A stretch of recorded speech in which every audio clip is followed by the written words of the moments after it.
Moi, j'ai toujours su que j'étais une sale conne, mais j'avais besoin que Brigitte Macron me le rappelle. J'avais besoin qu'elle me le dise à nouveau, devant tout le monde. Ok, peur. C'est en effet comme ça que je me définis. Une sale conne. Là, ce que j'aime, c'est de voir toutes ces femmes qui se réapproprient cette insulte en mode ouais, je suis une sale conne, y a quoi? Tout comme moi, je me suis réapproprié la critique de ouais, mais t'es tout le temps hystérique, t'es en colère, en nommant mon podcast en colère. Parce que ouais, je suis en colère, y a quoi? J'ai mes raisons. Je suis une sale conne, y a quoi? J'ai mes raisons. Qu'est-ce que tu vas faire? En colère, en colère, en colère, en colère. Franchement, moi qui ai jamais eu d'opinion sur Brigitte Macron parce que pourquoi en avoir, cette femme ne m'intéresse pas, ça a désormais totalement changé. Voilà.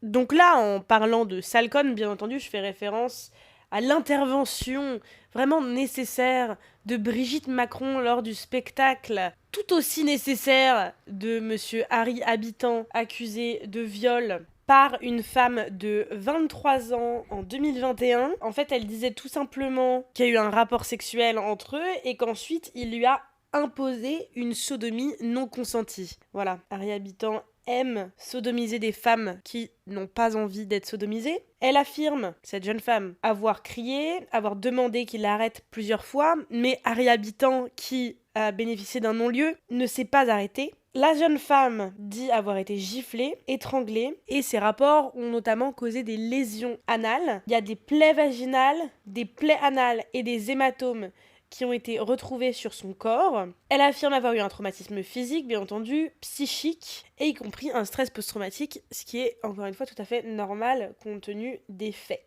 Il y a eu un non-lieu. Donc, un non-lieu, qu'est-ce que c'est, Brigitte? Qu'est-ce que c'est? Vous qui étiez une professeure, est-ce que vous savez ce que ça veut dire un non-lieu? Laissez-moi vous le préciser pour mieux comprendre ce que ça implique pour votre ami Harry Habitant. Un non-lieu, selon les juges, ça veut dire tout simplement qu'il n'y avait pas d'indice grave ou concordant permettant de retenir l'accusation de viol. Ça ne veut pas dire qu'il a été innocenté, comme le disent tant les médias mainstream actuellement. L'auteur présumé n'est plus jugé et n'est pas condamné. Donc en gros, on a la justice qui décide de fermer la plainte. On ferme le dossier, on s'en fiche. Ça ne prouve pas que les faits n'ont pas eu lieu. Non-lieu, ça veut pas dire le viol n'a pas eu lieu. Ça veut dire que la justice n'a pas pu établir l'infraction selon des critères légaux. Dans le contexte actuel, il y a un nombre de plaintes pour viol qui explose. Entre 2016 et 2024, par exemple, les plaintes pour viol sur des personnes majeures ont triplé.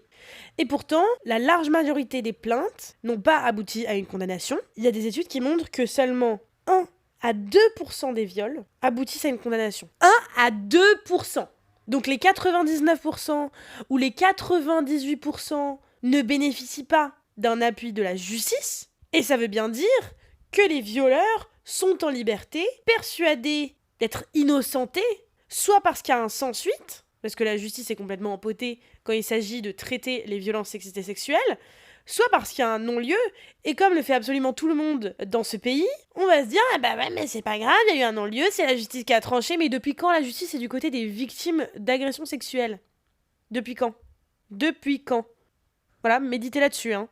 Au spectacle d'Harry Habitant, il y a des gens qui viennent regarder son spectacle, hein. Et il y a des militantes de nous toutes, Slay, qui arrivent au spectacle. Même moi, j'ai pensé à y aller. Même pendant la manif du 22 novembre, je me suis pointée avec une pancarte « Habitant agresseur ». C'est marqué, je l'ai encore avec moi, là, ma pancarte. Et en plus, là, quand on a vu que son spectacle reprenait aux Folies Bergères, et après tous les amas de conneries qui commencent à sortir dans les médias de oui, j'ai pardonné, mais Ouin t'as pardonné. Ah, il me tend, lui, à faire la victime. Donc je reviens à ce que je disais, il y a des féministes qui sont allées au spectacle d'Harry Habitant avec des masques d'Harry Habitant avec marqué violeur, en disant voilà, Harry Habitant, violeur, etc., etc. Elles ont dit les termes. Je veux dire, le mec n'a aucun souci pour aller dire devant tout le monde que en fait il a pardonné la meuf qui l'a accusé. Et je pense qu'il se croit profondément innocent, qu'il y ait eu un non-lieu ou pas, même s'il avait écopé d'une vraie peine, je pense qu'il se serait senti innocent, parce qu'elle est comme ça, notre société. On apprend au mec que s'il y a un rapport, sous prétexte que la meuf, elle a dit oui pour ça, et elle va dire oui pour tout. Mais tu te prends pour qui? C'est pas parce qu'il y a une meuf dans ton lit que tu peux tout lui faire. Si elle a pas envie, elle a pas envie. C'est le tout du consentement. Le consentement, il doit être clair, éclairé, et il est révocable à tout moment. Il est révocable. La meuf, elle voulait pas une sodomie, elle la veut pas, ta putain de bite dans son cul, en fait. Range ta zigounette, là, ton putain de boudin, tu te le rentres dans ton calbut, et tu vas te casser de là, en fait, et tu la laisses tranquille. Mais non, le type, il est persuadé que, elle a envie, espèce de gros dégueulasse, va. Et je suis persuadée que le type croit vraiment qu'il n'a rien fait de mal, que c'était un truc sexuel, et que finalement, la meuf, elle était plus trop sûre de ce qu'elle voulait à la fin, mais que ça l'a quand même excitée. Du coup, en fait, toi, t'as décidé d'être bête de A à Z et de ne t'informer sur rien. J'en reviens encore à ce que je disais, c'est dingue ça. Il y a Brigitte Macron qui arrive aux Folies Bergères pour aller voir Harry Habitant, et lui qui lui dit, la queue entre les jambes, j'ai peur un petit peu, j'ai peur, imagine. Et Brigitte Macron arrive et dit, non mais si y a ces sales connes, on va les foutre dehors. Et ça rigole. Et ça rigole. Et tout le monde rigole dans la salle. Tout le monde se regarde rigolant. Et Harry, qu'est-ce qu'il est rassuré. Mais oui, qu'est-ce qu'il est rassuré. Il a le soutien de la femme du président de la République. Ce même président qui avait soutenu Gérard Depardieu comme la fierté de la France. On parle bien d'un énorme pédophile, un pédocriminel. Au secours, au secours. Et vous avez l'entourage de Brigitte Macron, qui a été interrogé par l'AFP et qui dit, je cite, « Il ne fallait voir dans cet échange qu'une critique de la méthode radicale employée par ceux qui ont perturbé, masqué le spectacle d'Harry Habitant samedi soir pour empêcher que l'artiste se produise sur scène. Brigitte Macron n'approuve pas cette méthode radicale. » Ah mais là on frôle le ridicule quand même. Hein. Ridiculus. Là, d'un coup, on passe d'un shaming des femmes qui luttent contre des violences sexistes et sexuelles, parce que ça, c'est un vrai enjeu qui n'est jamais réellement pris en compte par la justice, à moins qu'on soit vraiment dans un cas de grande ampleur, extrêmement médiatisé, comme c'est le cas avec l'affaire Pellico, mais il y a des viols tous les jours, toutes les 2 minutes 30 en France. Et on n'en entend pas parler tous les jours. Et ces plaintes n'aboutissent même pas. Madame Macron qui vient shamer complètement ça en disant c'est vraiment des sales connes, voilà, avec une bonne position de pouvoir, mais après, venir dire non, c'est pas ça. En fait, le problème, c'est leur méthode. C'est que c'est vraiment radical. Et ça, c'est le mot préféré des gens qui sont antiféministes et qui sont pour les agresseurs, c'est dire que les féministes sont radicales. Radicales comme quand Harry Habitant a enfoncé de force son pénis dans l'anus d'une femme qui lui criait qu'elle n'avait pas envie. Radical comme quand il lui a infligé des blessures physiques avec des déchirures anales et des déchirures vaginales. Radical comme quand il l'a étranglée. Radical comme quand il l'a frappée. Radical comme quand il a continué à la pénétrer alors qu'elle disait non et qu'elle n'avait pas envie d'être là. Ou alors radical comme quand Gérard Depardieu a dit qu'il avait envie de voir la petite chatte d'une enfant. Radical comme ça. Est-ce qu'il y a beaucoup de choses qui sont radicales? On peut en parler, hein. Mais non, c'est les féministes qui dénoncent le problème qui sont radicales. À nous, on l'est. On le sera tant que le système dominant, ce sera le patriarcat. Parce que on dénonce le pouvoir. Quand nous, on vient troubler l'ordre public pour faire ce qui est juste, nous, on sera traités de radicales. Les femmes qui ont réussi à obtenir pour nous le droit de vote étaient radicales. Les femmes qui nous ont permis d'avoir un compte en banque étaient radicales. Parce qu'en fait, c'est radical face à quoi? On est radical face à un système d'oppression. Bien sûr qu'on est radical, nous. Je suis radical. Jamais je ne me permettrai de me taire face à un viol. Jamais je n'accepterai ça.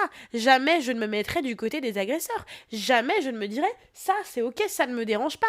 Jamais de la vie, je ne voudrais être dans une société qui empêche aux femmes d'être libres, d'être égales aux autres, et d'être en sécurité, tout simplement. Et pourtant, c'est cette même droite qui, si par exemple, Harry Habitant avait été un homme arabe ou noir, oh putain, Oh putain! Je peux vous dire que Brigitte Macron, elle serait pas là en train de traiter les femmes de sales connes.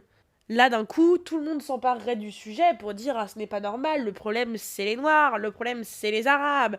Donc en fait, la cause des droits des femmes, c'est pas du tout un sujet qui les intéresse. Et quand je dis les, c'est-à-dire je désigne les personnes qui sont au pouvoir, les grands médias de droite, les personnalités politiques. Ce n'est pas un sujet qui les intéresse, à part s'ils peuvent l'instrumentaliser pour leurs propres agendas politiques ou leur propre visibilité, etc., etc.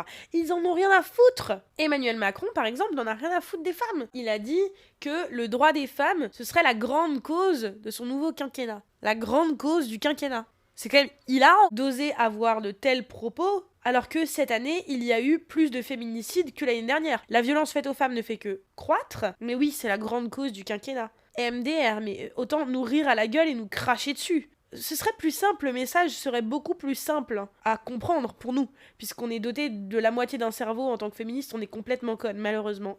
C'est un problème lié à la nature, je pense. Et de la même manière, t'as toutes ces personnes d'extrême droite et ces médias d'extrême droite qui vont dire qu'ils en ont quelque chose à faire des femmes, oui, protégeons les femmes, mais c'est faux, parce que là, quand il y a des collectifs de femmes qui viennent justement protéger les femmes en parlant, en osant dénoncer une faille dans le système judiciaire actuel, eh bien, ces mêmes personnes viennent dire bah c'est pas normal, ils viennent critiquer les femmes. Mais si, encore une fois, Harry Habitant s'appelait, je sais pas, Mohamed Farid, je suis en train d'inventer un truc, et bah là, ça aurait pas du tout été le même discours. Ça n'aurait pas été le même discours. Impossible. Et là, d'un coup, il y aurait eu un truc de oui, protégeons les femmes. Ça me rend dingue d'entendre ces gens comme ça instrumentaliser une cause alors qu'ils prouvent à maintes et maintes reprises qu'ils n'en ont rien à faire, genre. Là, on a eu Pascal Praud sur CNews qui vient dire oui, bon, il prend la défense d'Harry Habitant, d'accord, pas étonnant, mais surtout, nous toutes, ce collectif, et les premiers mots qu'il emploie pour définir le collectif, c'est quand même non pas dire un collectif féministe qui lutte contre les violences sexistes et sexuelles, c'est de dire le collectif nous toutes qui est connu pour soutenir le port du voile. C'est les premiers mots qu'il emploie. Le collectif Nous Toutes, connu pour soutenir le port du voile, le port de... je sais plus quel mot il emploie, le hijab ou le burkini ou que sais-je, qui est également connu pour être un groupe d'extrême gauche qui supporte la Palestine et définit le conflit en Palestine comme un génocide. Je suis en mode, mais attends, c'est quand même dingos.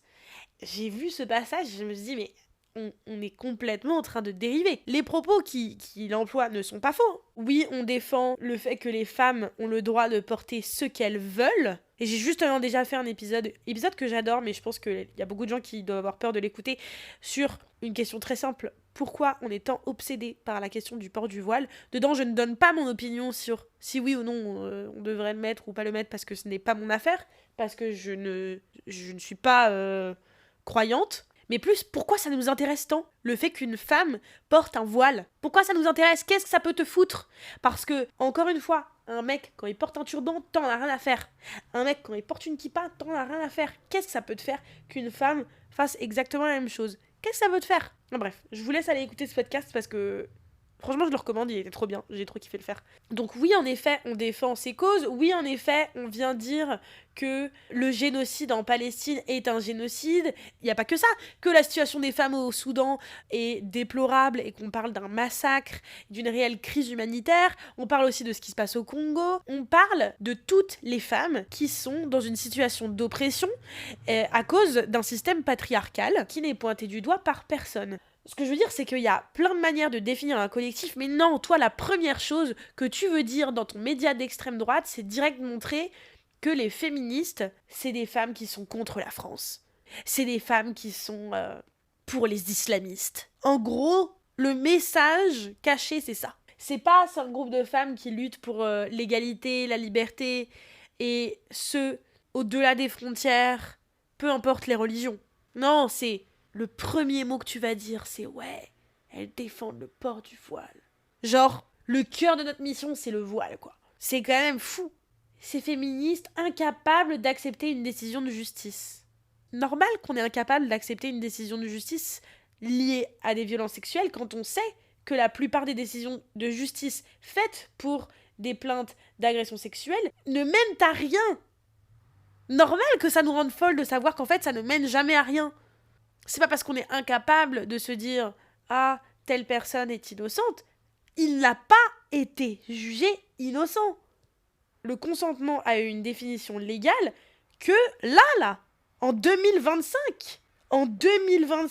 en France, on a commencé à se dire « Tiens, un viol, c'est quand il n'y a pas de consentement. » Waouh!